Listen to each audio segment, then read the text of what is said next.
Who is it? What do you want? Yeah, where do you want to go? Come in. Let's talk about it. Huh? Oh, nothing.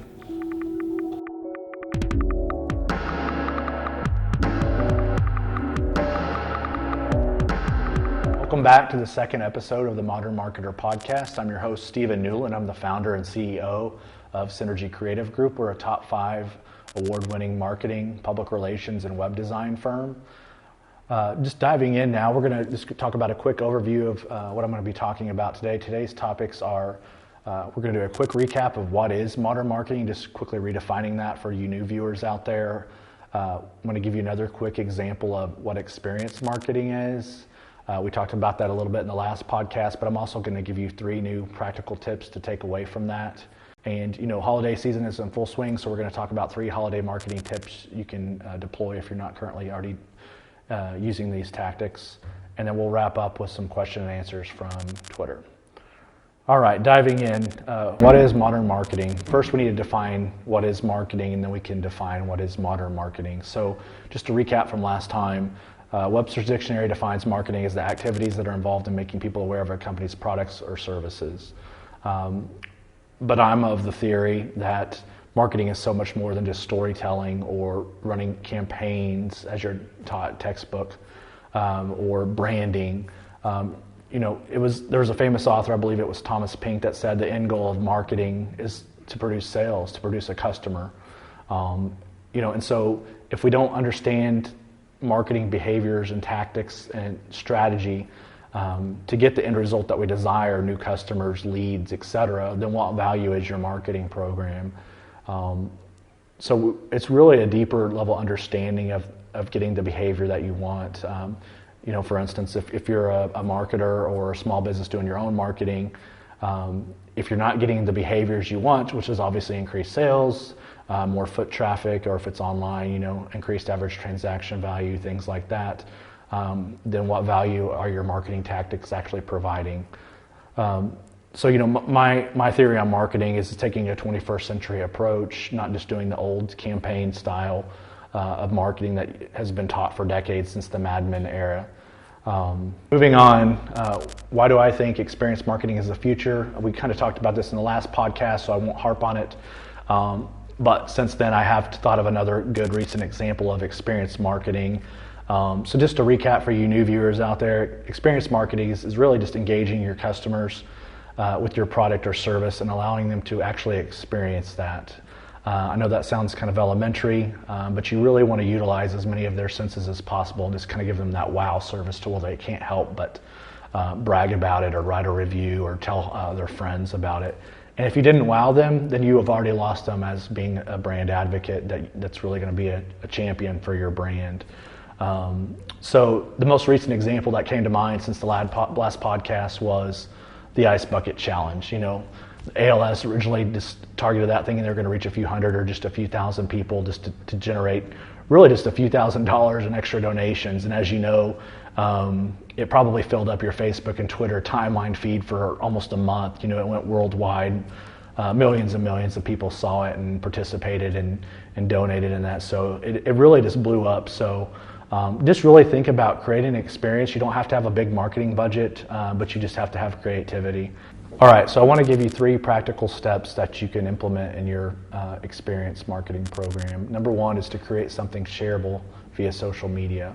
So again, the Ice Bucket Challenge did a really good job at this. People don't always want to be sold.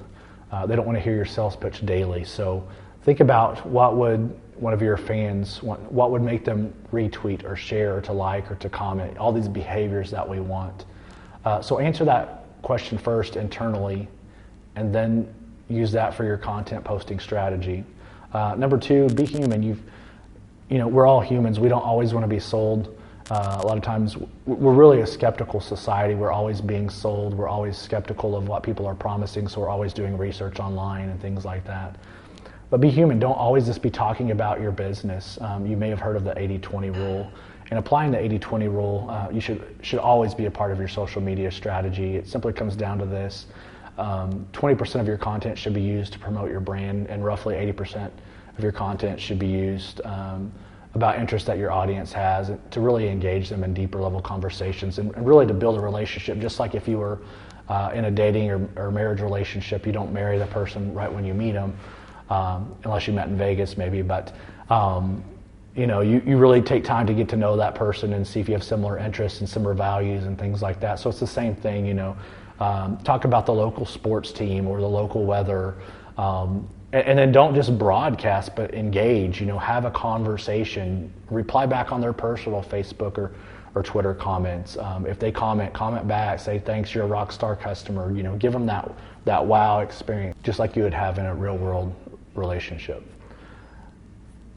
All right, moving on to number 3, follow and engage your influencers.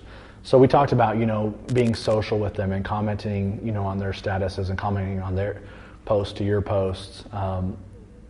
But really learn who your loyal followers are, the ones that are always commenting or liking or sharing or retweeting and all these behaviors that we want. Take it a step deeper, see what their interests are. Ask them how they're doing or how their kid's doing in Little League sports. Send them a thank you card. Tell them they're a Rockstar customer. Tell them you appreciate their business. Whatever it takes. That's the thing that's really going to wow your audience. And like the old adage goes, it's 12 times more expensive to attract a new customer than it is to keep an existing one. So just take these little extra steps that your competition's not doing, and you'll really see a big difference in your marketing results over time. All right, I want to give you 3 holiday marketing tips. Like most retail businesses, this time of year is a huge part of your annual sales, but most small businesses, they get caught up in all types of marketing. They forget their most pressing issue, which is the user experience, the overall user experience.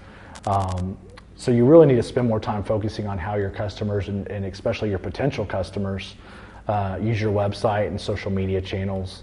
And that may seem elementary. You may think you have that figured out, but I think you'll be surprised if you really take time to do the research. I think you'll find some holes in your strategy. Just like if you ask someone if they viewed pornography or gambling or something like that. And I know those sound extreme, but hear me out here. Most people would say no, but when we look on the back end of Google, what are the most searched for things? Those are the 2 top searched for things. Now, we're not trying to imply that your audience participates in those activities, but it just kind of gives you an idea of perception is not always reality. So one takeaway tip that we recommend is, if you're a larger company, you have a budget to use a firm like us, and we can do professional marketing research. But for those of you that are just startups or just getting started, we recommend an inexpensive tool called usertesting.com. You can find that link on the screen.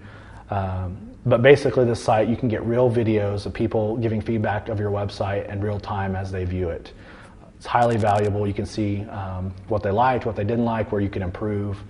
Number 2, consider having a holiday gift guide based on people's budgets. For instance, have a suggested gift or 2 at varying price points to take the hassle away of having for the consumer having to figure out what's a good gift for their respective budget. We want to remove barriers to get them to have a transaction with us. So if we can do that homework for them, all the better. All right, and lastly, on the holiday marketing tips, number 3, offer added value. Consider offering free gift wrapping, engraving, maybe bundle certain products together and offer as a package deal for a reduced discount. It gets your average transaction value up. At the same time, it's a better value to the customer. Basically, just go the extra mile over your competitors. If you're already doing these things and your competitor are doing these things, figure out what little extra value you can add to your customers to one up the competition. That's all the time we have for our normal topics. We're going to hop over to Twitter real quick and take a few questions, and then we'll wrap it up. All right, let's see. S. Bailey asks, can I use a sentence from Amazon in an ad for the same product I'm marketing? Well, Bailey, that's a great question. That is a little bit of a gray area. We are not legal experts, so I first want to just disclaim that. We're not trying to give you legal advice. And so to clarify, I'm not sure the Amazon review you're talking about is one of your own products or you're a reseller of someone else's product. If it's your own product, there should be no problem in using it, but you still want to consult with your legal advisor. However, if you're a reseller of someone else's product, you might want to check with your vendor or your supplier first. However, most businesses are in the business of making more money. So if you're going to do things that are going to help them make more money, most of the time they're not going to have a problem with it. But again, I do want to put the disclaimer to check your legal advisor first. 1212 Media Studios asks, how do you figure out what will grab the audience's attention? Well, that's a great idea.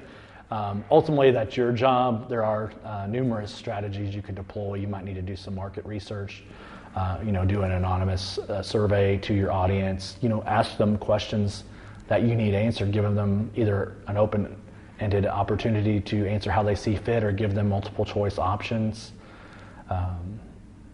So I hope that answers your question. Holly Ellis asks, how many of you use Foursquare and why? Holly, that's a great question. As some of you more experienced people may know, Foursquare has recently kind of split into two apps. Foursquare being more of a relational-based app now, and then Swarm being like the old Foursquare, where it was more of a geo-targeted check-in app. Back in the early days of social media, there were really two big competitors in this space, Foursquare being one of them, and the other was GoWalla, which I believe was bought out by Facebook and has since integrated into just the regular Facebook check-in as we know it. However, Foursquare at the time was the stronger of the competitors and still stands out as its own. However, it's still less used. However, I'm more of the school of thought where your brand, the more places your brand can be, the more people you're going to reach. Just like the old adage, the larger fishing net you cast, the more fish you're going to reel in. So, as far as I'm concerned, anywhere a potential customer might have the opportunity to interact with your brand, you want to be there controlling the message instead of them looking for something and not finding you, or them controlling the message. So I would say most businesses aren't using it unless they're like an enterprise level business. I think there are some exceptions if you're in a larger metropolitan area like San Francisco, LA, Chicago, all the large, the top 5 or 6 markets. But that's not to say that you shouldn't be there. All right, well, I hope you enjoyed our show. I'd like to hear some feedback from you of how we can get better. Our goal is to be the best marketing podcast on YouTube and the iTunes store. So please tweet, email, Facebook us your comments. Our contact information is on the screen, and we'll see you next time. Hey man, I was thinking we could shut down a little bit early today. We can just go outside and everybody make a snowman and maybe bake some gingerbread cookies. Steven, you're an idiot.